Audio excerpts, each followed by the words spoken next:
अस्सलाम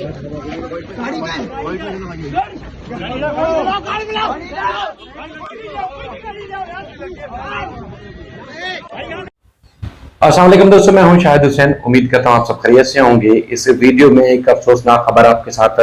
शेयर करनी है। कराची के मारूफ वकील ख्वाजा शम्सुल इस्लाम को आज शहीद कर दिया गया है। उनको टारगेट किलिंग का मुबैना तौर पर निशाना बनाया गया है और टारगेट किलिंग उनकी मस्जिद के अंदर की गई है। सारी वाकयात और सारी तफसीलात आपके सामने रखता हूँ, लेकिन सबसे पहले मैं उनकी शख्सियत के बारे में, उनके साथ जो क्लाइंट और दीगर जो साइलिन का एक ताल्लुक था उस हवाले से कुछ बताना चाहता हूँ, और उसके बाद फिर कौन कौन से केसेस लड़े वो आपके सामने रखने की कोशिश करूंगा। सबसे पहले जो डिटेल है हमारे पास, क्योंकि तकरीबन 2008-9 से हम अदालतों की रिपोर्टिंग करते हैं और ख्वाजा शम्सुल इस्लाम साहब जिस केस में अपियर होते हैं, पेश होते हैं, तो अगर वो केस कभी हार भी होते थे, हार भी जाते थे, ऐसा गारंटी नहीं होती कि हर केस में हर कोई जीत जाए, लेकिन अगर कोई हार भी जाते थे तो क्लाइंट कभी मायूस नहीं होता था। मैंने नहीं देखा कि कोई मायूस हो जाए, क्योंकि वो इस हद तक फाइट करते थे, इस हद तक केसेस के लिए, लोगों के लिए फाइट करते थे कि ऐसे लगता था कि हर केस उनका अपना जाती केस हो, उसमें घंटों घंटों बहस करनी हो, जो केस की स्टडी करनी हो, उनका कोई, मेरा नहीं ख्याल के कोई सानी हो। अगर मैं गलत हूं तो मुझे करेक्ट कोई वकील दोस्त भी करा सकता है, मेरा कोर्ट रिपोर्टर दोस्त भी करा सकता है, और लोग भी जितने जानते हैं कि ख्वाजा शम्सुल इस्लाम को आर्गूमेंट से, दलाइल से किसी मामले में कोई शिकस्त नहीं दे सकता था, या ऐसा कोई आर्गूमेंट नहीं होता था जिसमें कोई ख्वाजा शम्सुल इस्लाम साहब को किसी दलाइल से उनको जो टेक्निकल गेम है उसमें कोई मात दे दे, ऐसी कभी मैंने नहीं देखी। क्योंकि इंतहाई हिकमत अमली, इंतहाई महारत और पूरी तैयारी के साथ केसेस की पैरवी करते थे अदालतों में, और अमूमी तौर पर हमने देखा वो केसेस को जीत कर जाते थे। यकीनन वो उनका हाश या एक तल्ख अंदाज जरूर होता था, क्लाइंट के साथ भी, साइलिन के साथ भी, मुख्तलिफ जो पार्टीज होती थी उनके साथ भी, लेकिन इंसाफ पसंद, असूल पसंद, और वो जो कह देते थे वो कर गुजरते थे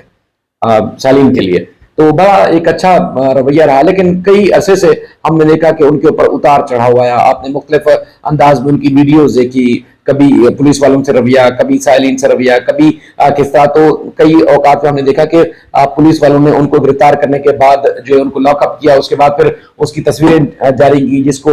जो उनको नागवार गुजरती थी। तो यानी कि वो कहते थे कि जो चीज सही है तो असली तौर पर सही है तो वो सही ही है, उसमें उसको गलत को ठीक करके, ठीक को गलत करके पेश करने का जो रवैया है उसके मुकम्मल तौर पर वो खिलाफ होते थे। मुकम्मल तौर पर असूल पसंद इंसान जो वो समझ जाते थे। लेकिन आज क्या हुआ, लेकिन उससे पहले जो एक दो वाकया उनके साथ रूनुमा हुआ वो भी बड़ा अफसोसनाक है। 2024 में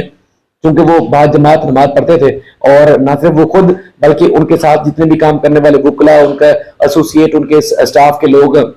जो कि हमारे बड़े करीबी और अच्छे मुलाजिम थे, तो उनके साथ लोग नमाज के लिए बाजमात मस्जिद जाते थे, और मस्जिद के बाहर एक दफा पहले भी उनको टारगेट किया गया, तो उस वक्त वो बच गए, उनको जख्मी किया गया, जख्मी हालत में उनको जो है वो मुंतकिल किया गया था अस्पताल, लेकिन उनकी जान नहीं गई थी। लेकिन इस बार जब अटैक हुआ तो वो अटैक उनका जानलेवा उनके ऊपर साबित हुआ, और जो पहले वाकया हुआ था उस वाकये में मुल्ज़मान गिरफ्तार हैं और अदालतों में ट्रायल का सामना कर रहे हैं। और 2 रोज पहले भी सिटी कोर्ट में हमने देखा, एक अदालत में जब मुल्ज़मान को पेश किया जाना था तो वो खुद वहां खड़े होकर केस की पैरवी करते थे, और दूसरे केसेस में भी हमने देखा कि वो खुद जाते थे, भले उनके 10-12 की क्लाइंट, उनके जो वकला एसोसिएट थे वो साथ जरूर होते थे, लेकिन वो खुद जो इस चीज को ज्यादा तरजीह देते थे कि वो खुद जाके पेश हों और खुद जाके केसेस की पैरवी कर दो। उनके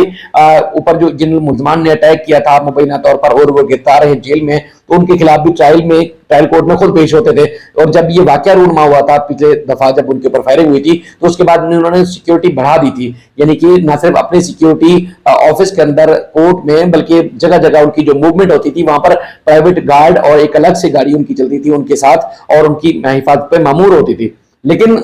ये आज का वाकया चूंकि हम देख रहे थे कि जिस तरह की सिक्योरिटी थी, किसी के लिए मुमकिन नहीं था कि कोई उनको टारगेट कर सके, किसी कोई उनको निशाना बना सके। लेकिन आज देखा हमने कि जो सीसीटीवी फुटेज सामने आई है कि मस्जिद के अंदर वो मौजूद थे और कातिल शायद पहले से उनका उस मस्जिद के अंदर इंतजार करा था। हालांकि उस मस्जिद के अहाते के बाहर हमें यकीन है कि उनकी अपनी जो जाती सिक्योरिटी है वो मौजूद होगी, और यकीनन मस्जिद के अंदर भी मौजूद होगी, लेकिन मस्जिद के अंदर कोई टारगेट करेगा इतना शायद किसी को अंदाजा नहीं होता। तो बहरहाल वो मुल्जिम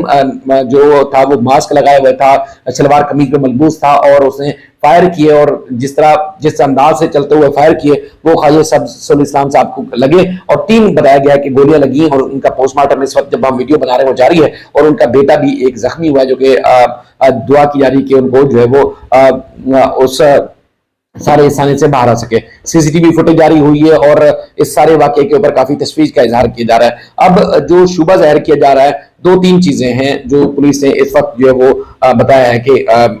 जो शुबा जाहिर किया जा रहा है कि मुमकिन तौर पर जो कातिल है वो कौन हो सकता है। एक तो बताया गया है कि मुमकिन तौर पर मुबैना तौर पर इमरान आफरीदी नामी एक बंदा है जिसने टारगेट किया, जो ये फायरिंग करते हुए फुटेज में आपको नजर भी आया होगा। और इनके ऊपर इल्जाम था कि जो मकतूल ख्वाजा शमसुल इस्लाम साहब हैं इन्होंने अपने दोस्त हेड कांस्टेबल नबी गुल आफरीदी को 35 लाख रुपए के तनाजे पर पहले अगवा करके शदीद तशद्दुद करके कत्ल करा दिया था, जिसकी FIR थाना बोट बेसन में दर्ज हुई थी और FIR नंबर है 456/2021। और ख्वाजा शमसुल इस्लाम ने नबी बख्श जो गुलाम नबी है उनके बेटों को गुज़िश्ता 9 माह से या 9 माह कबल से जेल में कैद कराया हुआ है और अपने बाप का केस वापस लो इस बात का भी जोर दिया जा रहा है। ये मुमकिन तौर पर इस तरह की मुख्तलिफ चेन मगोइयां या इतलात चल रही हैं और इमरान अफरीदी का इस हमले में नाम आया, जो इतलात आ रही है कि इमरान अफरीदी इसमें मुलविस है। और उसके बाद पुलिस ने जो मुल्जिम है कि शहर से बाहर जो है वो फरार ना हो जाए उससे बचने के लिए पुलिस ने तहकीकात तेज की है, क्योंकि पुलिस हुकाम जो है न सिर्फ इस टारगेट किलिंग को जो वो मंतकी अंजाम तक पहुंचाना चाहते हैं बल्कि पुलिस गिरफ्तार भी करना चाहती है। तो पुलिस ने जो मुबैना मुल्जिम है इमरान अफरीदी उसकी गिरफ्तारी के लिए हिकमत अमली तैयार की है और शहर से बाहर जाने वाले मुख्तलिफ मकामात जो है उस पर नाकाबंदी लगा दी है। और सुराग बोर्ड डिवीजन ने बताया गया कि बस अड्डू कराची से बाहर जाने वाले तमाम रास्ते जो हैं उसके ऊपर भी उन्होंने नाके लगा दिए हैं और हर बस को रोक कर चेक किया जा रहा है। बताया जा रहा है कि मुल्जिम की तस्वीर और दीगर चीजें भी जो है पुलिस के को फराहम कर दी गई है और उसकी जांच पड़ताल का जो अमल जारी है। और बताया गया है कि CTD के जो अफसर हैं राजा उमर खिताब साहब वो टीम कैमरा जिना अस्पताल पहुंचे क्योंकि इनकी बॉडी पहले निजी अस्पताल में लाई गई थी। उसके बाद फिर वहां कोशिश की गई कि जहां पर हो सके इलेक्ट्रिक शॉक्स भी दिए गए और बचाने की भरपूर कोशिश की गई थी, लेकिन ख्वाजा साहब जो नहीं बच सके। उसके बाद अब पोस्टमार्टम के लिए और मजीद जो कानूनी चाराजोई है उसके लिए इनकी बॉडी को जिना अस्पताल के मुर्दाखाने में लाया गया है और इस वक्त जो है पोस्टमार्टम का अमल जारी है। और पुलिस हर एंगल में इस मामले में तहकीकात कर रही है कि टारगेट किलिंग की मुमकिन तौर पर असल वजूहात क्या है, कौन लोग हैं जो पहले जिन लोगों ने इनके ऊपर हमला किया था वही लोग मुलविस हैं इस टारगेट किलिंग में, या वो जो इल्जाम आयद किया जा रहा है जी ख्वाजा साहब ने जो है उनके अपने दोस्त को नबी गुल आफरीदी को अगवा के बाद तशद्दुद कराया था, मुमकिन तौर पर मुबैना तौर पर उसका बेटा या उसका रिश्तेदार, क्योंकि ये भी कहा जा रहा है कि जब उस कातिल ने फायरिंग की मस्जिद के अंदर तो वो इस बात के भी नारे लगा रहा था कि मैंने अपने बाप का बदला ले लिया और फायर करता हुआ वो फरार हो गया बासानी। किसी ने रोकने की कोशिश नहीं की, किसी ने जो वो कोशिश नहीं की। इनका बेटा उस वक्त साथ था, वो भी जो वो बताया गया है कि जख्मी हो गया। तो इस सारे मामले में जो वकला बिरादरी है उन्होंने काफी गम गुस्से का इजहार किया है और काफी नाराजगी का इजहार भी किया है, तहफ़्फ़ुज़ात का इजहार किया है और कराची में हड़ताल का ऐलान किया गया वकला बिरादरी की तरफ से। और कराची बार में हड़ताल के ऐलान के साथ उन्होंने कहा है कि 2 अगस्त को मुकम्मल तौर पर हड़ताल की जाएगी। कराची की अदालतों में सीनियर वकील ख्वाजा शमसुल इस्लाम के कत्ल पर वकला बिरादरी जो है बताया गया है सरापा एहतिजाज है। ख्वाजा शमसुल इस्लाम को कराची में जुम्मा की नमाज के दौरान गोली मारकर जो है वो कत्ल किया गया है। वाक़े पर कानूनी जो बिरादरी है शदीद उनको सदमा है और अदम तहफ़्फ़ुज़ का शिकार है। वकला की जानिब से अदालतों में पेश जो है वो न होने का फैसला किया गया है। वकला के तहफ़्फ़ुज़ के लिए फौरी तौर पर इक़दाम किए जाए और ख्वाजा शमसुल इस्लाम के कातिलों को गिरफ्तार किया जाए। ये पुलिस की तरफ जो वकला बिरादरी उनकी तरफ से मुतालबा सामने है और कराची बार के साथ Sindh Bar Council, Sindh High Court Bar Association और दीगर वकला बिरादरी ने भी काफी गम गुस्से का इजहार किया है। मैं अगर केसेस की बात करूं ख्वाजा शमसुल इस्लाम की, क्योंकि मैंने खुद रिपोर्टिंग की और बेशुमार केसेस इनके हमने रिपोर्ट किए हैं और बड़ा अप्रिशिएट करते थे जब हम उनकी केसेस को हाईलाइट करते थे और बताते थे कि उन्होंने ये फैसला लिया, अदालत से ये फैसला लिया और बड़ी जद्दोजहद करके बड़ी स्ट्रगल करके अदालतों में केसेस की पैरवी करके ही जो वो अपने हक में फैसला लेते थे। तो उन्होंने हमेशा अप्रिशिएट किया जब उनकी खबरें भी चलती थी। तो उसमें बताया ये गया है कि जो ख्वाजा शमसुल इस्लाम आज तक जो जिन केसेस की पैरवी कर रहे थे, कायद आजम या फातिमा जना साहिबा की जो जायदाद है उसका बंटवारा किस अंदाज में होगा, किस तरह होगा, उस केस की पैरवी ख्वाजा शमसुल इस्लाम कर रहे थे। ठीक है। और इसके अलावा जो डिफेंस में इलीगल जो मुख्तलिफ प्रोजेक्ट्स बन रहे हैं, मुख्तलिफ तामीरात का काम इस वक्त भी जारी है और कुछ हो चुकी हैं, उनके ऊपर ना सिर्फ स्टे लेना बल्कि इलीगल कंस्ट्रक्शन के ऊपर, चाहे वो कमजोर कोई इदारा था, ताकतवर इदारा था, किसी के खिलाफ केस लेते हुए कतराते नहीं थे, बल्कि कानून के मुताबिक अगर केस बनता था तो वो धड़ल्ले से न सिर्फ केस लड़ते थे बल्कि अदालतों में फाइट करते हुए भी नजर आते थे। और इस तरह उन्होंने केसेस लिए, मतलब जमीनों के तनाजात हों, इलीगल कंस्ट्रक्शन के मामलात हों, या फिर क्रिमिनल के साथ साथ सिविल मामलात हों, उसमें ख्वाजा शम्सुल इस्लाम ने हमेशा जी जान की बाजी लगाई उन केसेस में, और केसेस में जीत हुई। बल्कि हमारी कुछ दिन पहले भी उनसे मुलाकात हुई जिसमें बता रहे थे कि 500 के करीब रिपोर्टेड जजमेंट हैं, उनके रिपोर्टेड केस हैं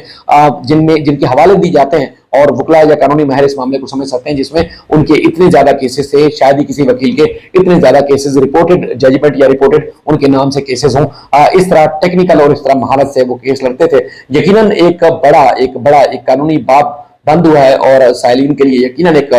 मुश्किल का वक्त होगा। ख्वाजा शम्सुल इस्लाम की जिस तरह उनको शहीद किया गया है, जिस तरह उनको टारगेट किया गया है, जिस अंदाज से बड़ा एक सदमा और दुख का मकाम होगा कि एक बड़ा रास्ता जो इंसाफ के लिए, या एक बड़ा दरवाजा जो साइलिन जब मायूस होते थे तो वो उनके दरवाजे पे पहुंचते थे, यकीनन उन सब के लिए एक सदमा और एक तकलीफ का सबब होगा। दुआ है अल्लाह ताला ख्वाजा शम्सुल इस्लाम को करवट करवट जन्नत नसीब करे और उनके जो पसमानदगान है उनको जो है वो सब्र जमील अता फरमाए, और जो कातिल हैं उनको, कातिलों को भी फौरी सजा दी जाए, उनको गिरफ्तार किया जाए और निशान इबरत बनाना चाहिए। क्योंकि पुलिस और कानून नाफिज करने वाले इदारों के लिए भी एक बहुत बड़ा चैलेंज है कि इतने बड़े वकील को एक डिफेंस के इलाके, पोश इलाके में मस्जिद के अंदर घुस कर किसी ने कत्ल कर दिया है, शहीद कर दिया है, टारगेट करके मारा गया है। तो यकीनन हमारे सिक्योरिटी इदारों के लिए भी एक उनकी कारकर्दगी के ऊपर और उनके के लिए भी एक बड़ा चैलेंज है कि वो इनको गिरफ्तार करके उनको सजा भी दिलाए। मजीद इस सिलसिले में जो भी अपडेट्स होंगी आपके सामने रखते रहेंगे। अपना बेहद ख्याल रखिएगा। अल्लाह हाफिज।